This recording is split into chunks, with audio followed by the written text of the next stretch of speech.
a bola da vez no Semi, o grande vilão do Semi, né? Tava lá no Loki, na série da Disney Plus, ele também teve no filme do Quantum Mania, enfim. O vilão tem poderes de nível cósmico capaz de controlar a própria linha temporal, como a gente viu com a TVA, como a gente viu em Quantum Mania. Ele tem tudo pra ser o próximo Thanos do cinema, nas devidas proporções. O que pouca gente sabe ou se lembra é que a DC também tem um personagem muito parecido. Acredite ou não, galera, o vilão da DC foi criado meses antes do Kang aparecer na Marvel pela primeira vez. E aí? É plágio?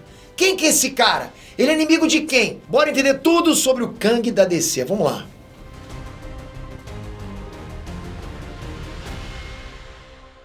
Inestrantes, Peter aqui. O universo dos quadrinhos de super-heróis é cheio de histórias de rivalidade entre Marvel e DC. Quem acompanha o canal sabe, né? Volto eu trago pra vocês alguma dessas comparações, alguma dessas coisas, dessas tretas, né? Rolou muita trollagem no passado, muita cópia, muita inspiração, enfim. Hoje em dia é tudo mais tranquilo, né? Mas o que suco fervia lá atrás, galera, mas fervia demais. Mas também rolam muitas coincidências inexplicáveis. Patrulha do Destino e X-Men foram lançados praticamente no mesmo mês e são dois grupos de rejeitados pelo sistema, com poderes esquisitos, liderados por um cara de cadeira de rodas. Não tinha como uma editora ter copiado a outra, né? Não houve tempo pra isso. No final das contas, acabaram sendo duas revistas com propostas bem diferentes. E o mesmo aconteceu com Kang da DC. Kang da DC. Ele saiu primeiro, tem poderes bem parecidos, mas o Kang da Marvel acabou sendo um personagem bem diferente. Mas vamos começar essa história do começo, mas antes, já capricha nesse like, vai ajudar demais, principalmente você contemplando esse canal com a tua inscrição, saber que você tá inscrito, porra, galera, isso é um gás absurdo, principalmente com o sininho, porque aí você sempre tá por dentro de todas as notícias, tudo. 3 vídeos por dia é impossível de não cobrir o que é mais importante no universo nerdístico, por isso que o sininho é importante, pá. Pipocar no seu celular, no seu browser, uma notícia importante. Obrigado, vamos lá. Ó, se liga.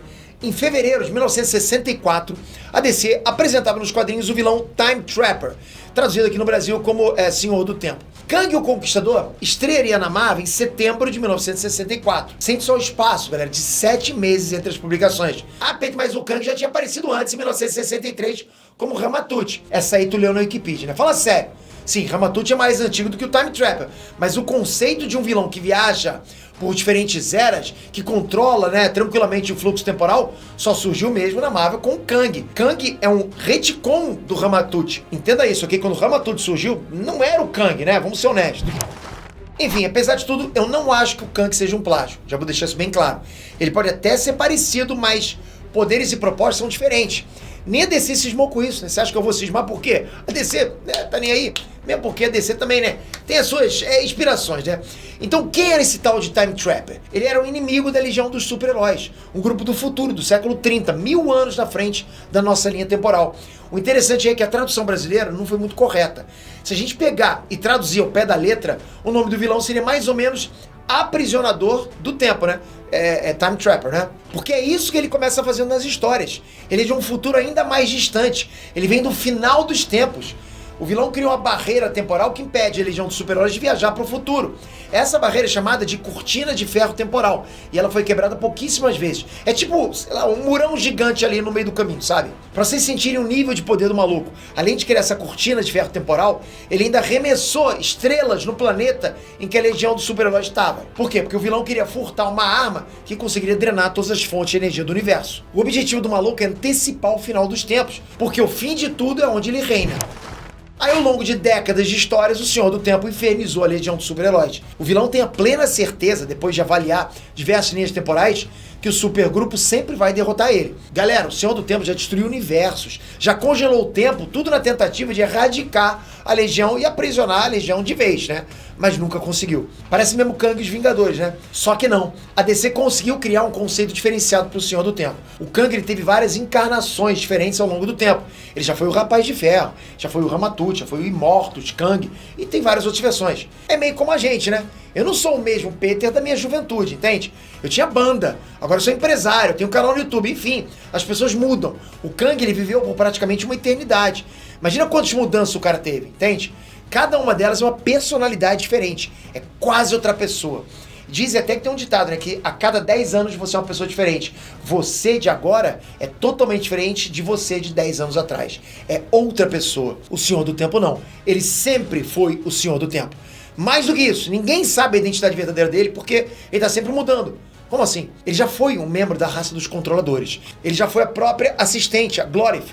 Ele já foi o herói rapaz cósmico virado na maldade. Ele já foi a jovem Laurie Morning. Ele já foi até o vilão Superboy Prime. Olha isso. A ideia é que o Senhor do Tempo é uma entidade cósmica que sempre existiu e sempre vai existir. Uma manifestação da entropia, o fim de tudo que existe, do desgaste do próprio tempo, entende? Um dia o tempo vai acabar. Na medida em que as linhas temporais avançam, isso tem reflexo lá na frente. A identidade do Senhor do Tempo vai mudando.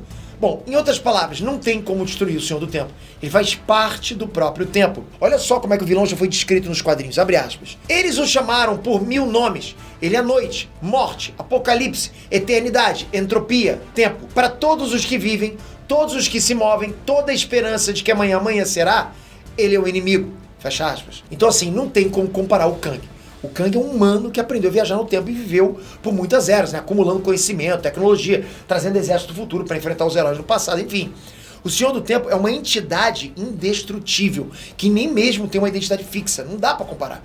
A DC, ela tem vários conceitos, vários personagens interessantíssimos que ela não usa nos cinemas. Nos quadrinhos, ela é pau a pau com a Marvel, sabe? Não tem nem o que discutir, beleza. Agora, né, falta a Warner explorar mais algumas dessas ideias. Os caras dão muito mole, eu acho. Pense em multiverso. DC já estava colocando o universo para brigar lá em 1964. Terra 1 e Terra 2 se encontraram lá atrás. Agora, só agora, algo assim vai aparecer nos cinemas com o filme solo do Flash. Vai ter muita gente que vai ver o filme do Flash e vai falar que é cópia da Marvel. Se liga, Warner. Abre teu olho. Acelera as coisas. Força de velocidade para você também. Agora eu quero ouvir a história de vocês. Vamos pirar aqui no conceito. Se você pudesse viajar no tempo, o que você mudaria na sua vida? Escreve aqui nos comentários. Lembrando também que nunca é tarde pra mudar as coisas, ok? Fixo no universo só tem o Senhor do Tempo, né? E o meu shape. Todo o resto pode mudar. Bora lá, comentem. Toca aqui agora, se inscreve no canal, ativa o sininho. Porra, vamos ver. Eu tô lendo os comentários já. Mas você aqui no canal, galera, é a força maior que a entropia. Obrigado de coração. Espero você no próximo vídeo. Valeu. Fui!